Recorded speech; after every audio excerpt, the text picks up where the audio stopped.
ગીર સોમનાથમાં આવેલ સોમનાથ મહાદેવના પવિત્ર ધામમાં મહાશિવરાત્રિ પર્વ નિમિત્તે ભક્તોની ભારે ભીડ જોવા મળી આવી હતી। ત્યારે આજ રોજ વહેલી સવારે 4 વાગે મંદિરના કપાટ ઉગાડવામાં આવ્યા હતા, જે બાદ ભક્તોની ઉમટતી ભક્તિ પ્રવાહ સાથે પૂજાના અર્ચનનો કાર્યક્રમ સતત ચાલી રહ્યો છે। તો મહાશિવરાત્રિ પર્વ નિમિત્તે મંદિરને વિશિષ્ટ ફૂલોથી શણગાર કરવામાં આવ્યો હતો, જેના કારણે સમગ્ર પરિસર દિવ્ય તેજ અને ભક્તિભાવથી પ્રફુલ્લિત બન્યું હતું। તો ઓમ નમઃ શિવાય અને જય સોમનાથના ઘોષ સાથે સમગ્ર સોમનાથ પરિસર ગુંજી ઉઠ્યું હતું અને ભક્તોએ મહાદેવના દર્શનનો અનોખો આનંદ અનુભવ્યો હતો। તો સોમનાથ મહાદેવને પ્રાતઃ મહાપૂજનમાં વિશ્વ શાંતિ અને વિશ્વ કલ્યાણ થાય એવી પ્રાર્થના કરવામાં આવી હતી। તો સોમનાથ મહાદેવની વિશેષ પ્રાંત શૃંગાર કરવામાં આવ્યો હતો, જેમાં સુંદર પીતાંબરો તેમજ વિશેષ ફૂલોના હારનો ઉપયોગ કરવામાં આવેલો હતો।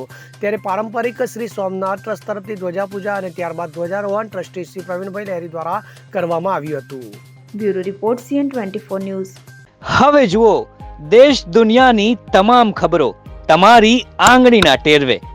ઉઠાવો મોબાઈલ અને Google Play Store પરથી ડાઉનલોડ કરો અમારી CN24 ન્યૂઝ મોબાઈલ એપ।